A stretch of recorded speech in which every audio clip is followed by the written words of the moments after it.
미술가 위인전 바실리 칸딘스키 추상화의 세계로 안내할게요.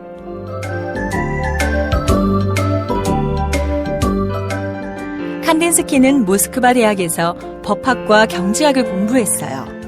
그는 장래가 촉망되는 젊은이였죠. 바실리, 너의 꿈은 뭐니? 나는 네가 대학 교수가 되면 좋을 것 같은데.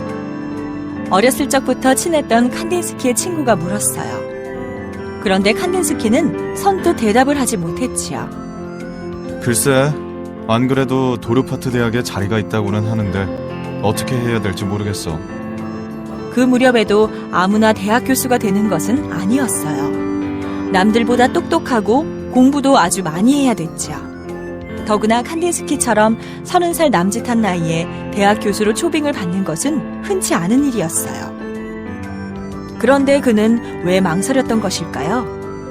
그 이유는 단 하나, 그림 때문이었어요. 왠지 교수는 내가 일생을 바쳐가야 할 길이 아닌 것 같아. 나는 미술 작품을 감상할 때 가장 가슴이 뜨거워지잖아.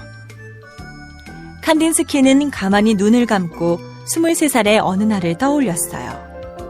그날 칸딘스키는 한 미술관에 있었어요. 그는 렘브란트의 작품 앞에서 쉬 발걸음을 떼지 못했지요. 어쩜 사람들의 표정이 살아있는 것 같네. 사진을 찍어도 이렇게 감정을 표현하기는 어려울 거야. 그날의 감동은 칸딘스키의 마음속에 오래오래 남아있었어요. 그 후 29살 때 그는 또다시 미술의 매력을 강렬하게 느꼈지요. 때마침 모스크바에서 인상파 화가들의 전시회가 열렸거든요. 그는 모네의 건초더미 연작 작품들을 보고 깜짝 놀랐어요. 이럴 수가. 우리가 늘 보는 건초더미도 날씨와 시간에 따라 이렇게 변화무쌍하구나. 화가들은 역시 대단해. 그날 이후 칸딘스키는 단지 미술에 관심을 갖는 것을 넘어 화가가 되고 싶다는 열망을 품게 됐어요. 그러니 교수로 와달라는 요청에도 시큰둥할 수밖에 없었지요. 그는 결국 독일 뮌헨으로 가서 미술학교에 입학했어요. 교수 대신 학생이 되어 그림 공부를 시작했던 것이지요. 다른 화가들보다 출발이 좀 늦었지만 칸딘스키는 결코 조급해하지 않았어요. 그는 한 걸음 한 걸음 자신의 목표를 향해 꾸준히 나아갔지요. 그 결과 36살 무렵 칸딘스키는 한 전시회에 작품을 출품하며 화가로서 본격적인 활동을 하게 됐어요. 내가 이 날을 얼마나 기다렸나. 렘브란트와 모네처럼 훌륭한 화가가 되도록 더욱 노력해야지. 칸딘스키는 감격에 겨워 눈물이 울컥했어요. 처음에 칸딘스키는 풍경화를 즐겨 그렸어요. 자신이 존경하는 선배 화가들의 영향을 받으며 항상 행복한 마음으로 붓을 들었지요. 그러던 어느 날 칸딘스키는 야외에 스케치를 하러 나갔다가 해질녘에 작업실로 돌아왔어요. 그는 무덤덤한 표정으로 문을 활짝 열어젖혔지요. 그 순간 작업실 안에 저녁 노을이 비친 낯선 그림이 보였어요. 아니, 저게 누구 작품이지? 이상 야릇하면서도 무척 아름다운걸? 칸딘스키는 자기도 모르게 손에 들고 있던 스케치북과 연필을 툭 떨어뜨렸어요. 그는 무엇에 홀린 듯 그림 앞으로 다가섰지요. 이런 그림은 지금까지 한 번도 본 적이 없어. 뭘 그렸는지 모르겠지만 구성과 색채가 아주 독특한걸? 도대체 누가 칸딘스키의 작업실에 그림을 가져다 놓은 것일까요? 그 비밀은 금세 밝혀졌어요. 갑자기 칸딘스키가 어처구니 없다는 듯 손으로 머리를 감쌌지요. 맙소사. 내 그림을 거꾸로 세워놓았잖아. 그랬어요. 그것은 분명 칸딘스키가 그린 그림이었어요. 어젯밤에 그가 실수로 캔버스를 뒤집어 놓았던 것이지요. 그 후 며칠이 지났지만 칸딘스키는 좀처럼 그날의 일이 잊혀지지 않았어요. 어떻게 무엇을 그렸는지조차 알 수 없는 그림이 그토록 아름답게 보였을까? 그러면서 그는 그림에 대해 다시 한번 곰곰이 생각해 봤어요. 나는 그동안 이런저런 방법으로 자연과 사물을 묘사하려고 했어. 하지만 그런 것만이 그림은 아닌가 봐. 칸딘스키의 달라진 생각은 곧 그림의 변화를 가져왔어요. 그는 그림에서 자연과 사물의 모습을 조금씩 지워나갔지요. 그의 그림은 머지않아 형체를 알 수 없는 붓질로 가득해졌어요. 그런 그림을 사람들은 이해하지 못했지요. 한 전시회에서 칸딘스키의 그림은 마구 손가락질을 당했어요. 이게 뭡니까, 칸딘스키 씨? 알록달록 물감만 잔뜩 칠해 그림이라고 주장하다니요? 그래도 그 정도는 양반이었어요. 더한 말들도 들어야 했지요. 이 사람 사기꾼 아니야? 그러게 말이야. 유치원생도 이런 낙서는 하겠는걸? 그 이야기를 들은 칸딘스키는 당황하지 않고 침착한 얼굴로 자신의 작품에 대해 설명했어요. 저는 얼마 전부터 그림에 대한 생각이 달라졌습니다. 대상을 묘사하지 않고 점과 선, 면만으로 그림을 그릴 수 있어요. 뭐요? 점과 선과 면만으로? 세상에 그런 그림이 어디 있어? 칸딘스키의 말에도 사람들은 낯선 그림에 거부감을 보였지요. 무엇이든 사람들은 대부분 익숙한 것을 좋아해요. 그림이라고 다를 것이 없었지요. 아무리 새로운 기법의 그림이라고 해도 칸딘스키처럼 사물과 자연의 모습을 완전히 사라지게 하는 경우는 없었어요. 그러니 누군들 그의 추상화를 쉽게 받아들일 수 있었겠어요? 그럼에도 칸딘스키는 자신의 작품 세계를 묵묵히 밀고 나갔어요. 모차르트의 음악에 주절주절 가사가 있어 아름답나요? 그림도 점과 선, 면, 그리고 색채만으로 감동을 줄 수 있답니다. 그런 노력 덕분이었을까요? 시간이 흐르자 칸딘스키를 이해하는 사람들이 생겨났어요. 심지어 그의 그림을 흉내내는 화가들도 있었지요. 하루는 막 그림 공부를 시작한 사내가 칸딘스키를 찾아왔어요. 그 젊은이는 자기가 그린 추상화 한 점을 내밀며 물었지요. 선생님, 제 작품이 어떤가요? 그 그림에도 사물의 구체적인 모습은 전혀 보이지 않았어요. 그런데 칸딘스키가 인상을 찌푸리며 말문을 열었지요. 그냥 점과 선과 면을 강조했다고 추상화가 되는 것은 아닐세. 화가의 지성과 감성이 깃들지 않으면 한낱 장식품일 뿐이야. 칸딘스키의 꾸지람에 젊은이는 차마 고개를 들지 못했어요. 추상화를 그린답시고 겉멋만 잔뜩 부린 것을 들켰기 때문이지요. 실제로 칸딘스키는 한 점의 작품도 대충 그리는 법이 없었어요.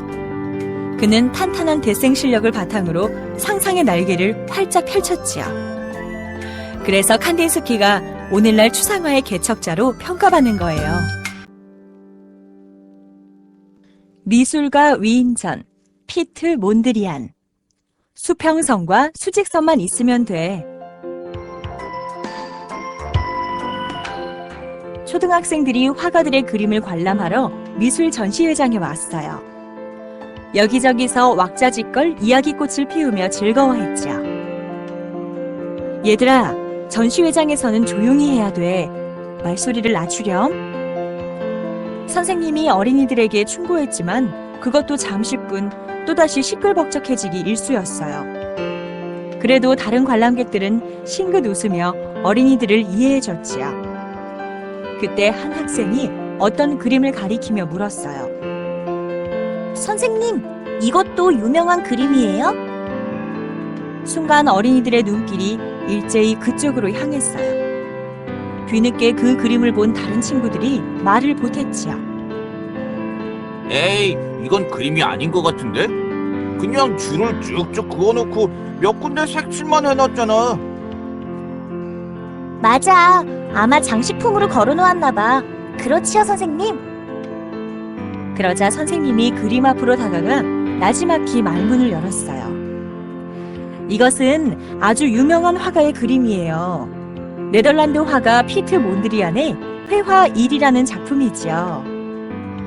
선생님의 설명에 어린이들이 서로 얼굴을 쳐다보며 웅성댔어요.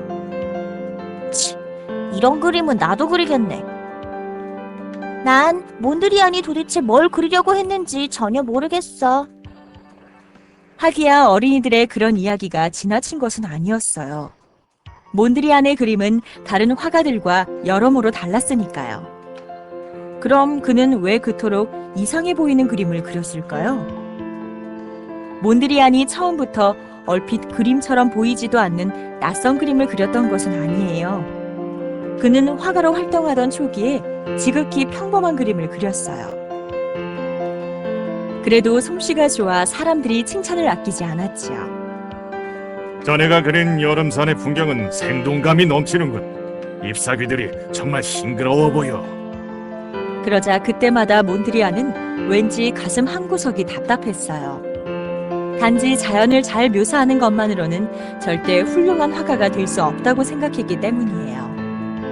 게다가 그 무렵에는 많은 사람들이 사진기를 사용했어요. 따라서 사람이나 자연을 있는 그대로 그리는 그림은 더 이상 설 자리가 없었지요. 몬드리안은 좀 더 나은 화가가 되려고 이런저런 시도를 해봤어요. 고흐 같은 인상파와 마티스 같은 야수파의 그림도 꼼꼼히 감상하며 때로는 흉내를 내보기도 했죠. 하지만 이것도 저것도 자신이 추구해야 할 길은 아니었어요. 고민이네. 나만의 시각으로 개성 있는 그림을 그려야 할 텐데. 몇 날 며칠 걱정과 궁리를 거듭하던 몬드리안은 어느 날 문득 기발한 생각을 떠올렸어요. 그래, 기하학적인 조형을 화폭에 담아보자. 그런 그림은 아직까지 아무도 그리지 못했잖아. 여기서 기하학이란 도형이나 공간을 연구하는 학문을 일컬어요. 그러니까 도형과 공간을 활용해 그림을 그리겠다는 것이었지요. 몬드리안은 그와 같은 시도를 위한 소재로 나무를 선택했어요. 나무를 기하학적인 이미지로 그릴 수 있을 거야. 단박에 잘 되지는 않겠지만 노력해봐야지.